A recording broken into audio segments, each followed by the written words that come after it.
Welcome back, America. We're here with former National Security Advisor to President Trump, Robert O'Brien. Robert O'Brien, this administration, the way it badmouths Israel, badmouths their war effort, seeks to depose the elected government of Israel. It's day in and day out. It is a drumbeat as Joe Biden, bends over backwards for Dearborn, Michigan, and others. Their funding of Iran, their funding of the PLO, their funding of UNRWA through back channels and on and on and on, in addition to empowering our enemies. Our enemies. What does it do in our streets, in our colleges and universities, with the anti-Semites, with this growing Hitler Youth movement?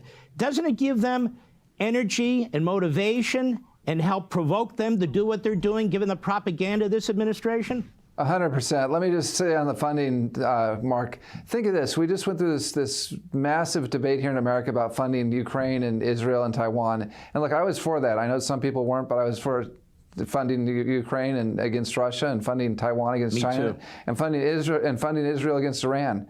But we've given Iran more money in sanctions relief and hostage rescue payments by 2-to-1 margin, $200 billion in sanctions relief and hostage ransoms than we've given to Ukraine, Taiwan, and Israel combined. I mean, think about that. We funded Iran 2-to-1, and you're right, they're using the drones to kill innocent Ukrainians. So if you're a liberal Democrat and the most important thing in the world to use Ukraine, and God bless you for feeling that way, and you want to help the Ukrainian people, you're funding the drone manufacturers. And then when Israel was going to go back and go and strike the drone manufacturers, we told them not to. So you're killing Ukrainians. But going to your point about anti-Semitism, something happened to me just a couple of weeks ago. Mark, I went to Henry Kissinger's funeral, or memorial service at a large synagogue on Fifth Avenue. I know you've been there. And as I walked out, a couple of protesters detached themselves from the protest and followed me. And I thought maybe they're following me because they know I worked for President Trump. I was National Security Advisor. And they were shouting the most vicious, vile things to me, that I should die and die Jew and that sort of thing. And I thought they're not talking about the Trump administration. They're not talking about the Baghdadi raid or some action we took in support of Israel. They were coming after me for some other reason. And so I got in the car and I went to run my hand through my hair, and I realized I had a kippah on, a yarmulke. And I thought they were coming after me because they thought I was a Jew. Now I'm a Christian, I'm Mormon. Mormons are Christians who think they're Jews, but if you've ever been to Utah. But yeah. I thought this is what my Jewish friends are going through every day. So if you're a student and you wear a kippah on campus, people are shouting the most vile, horrible things at you. It's not about Israel policy. It's about rank anti-Semitism and hatred of Jews. And it's the oldest prejudice.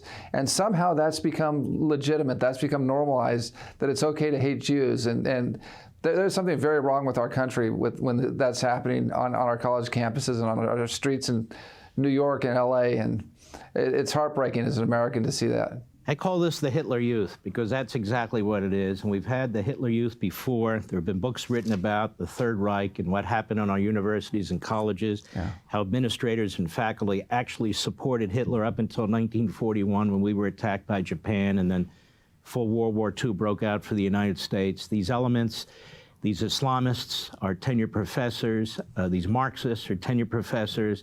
They have a foothold in these universities. As a matter of fact, I have a chart, if you folks will show it on the screen for us. We have Qatar since 2012. Over $3 billion has been gifted to our universities. China, almost $2 billion. Saudi Arabia, almost $1.5 billion. You go down, UAE, Kuwait, Russia, Turkey, Iraq, Lebanon, Pakistan, Venezuela, Syria, even the Palestinian Authority. They all have fingers in our universities, spending money in our universities, the Confucius Centers. Hamas has a complete funding network in this country.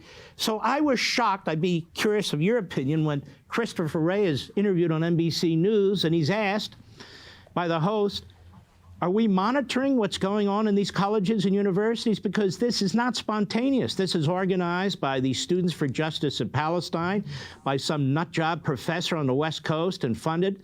Same with these other groups funded by Soros front groups and other billionaire Democrats through dark money. It's all on the, evidence is everywhere. And Christopher Wray says we don't monitor these groups. They monitor parents. They monitor Catholics. They monitor pro-lifers, they monitor January 6ers, You're telling me you're not monitoring people on our campuses that are threatening, literally threatening violence against Jews? What do you think about that? Well, the one thing to look at, Mark, and this is really important, is, and I'll tell you another story. I went to Rice University to Jim Baker's Institute and to celebrate Jim Baker's 30th anniversary of his institute. And there were about 500 protesters shouting, "Burn Israel, burn." And I looked at these protesters, I thought, who are these guys? About half of them were Chinese. So the Chinese are turning to the Confucius Institutes, and they're using TikTok, which is horribly anti-Semitic, to divide Americans. And who wins? China wins, because as we're bogged down in the Middle East, as we're bogged down in Ukraine, China's looking at Taiwan, and no one's funded American universities the way China has, with their student tuition payments and their Confucius Institutes. China's fingerprints are all over this. They're anti-Semitic, and they're driving these radicals. So keep your eye on China. And when you talk about the border, remember 30,000 military-age males, unaccompanied by females, have come over in the last year into America.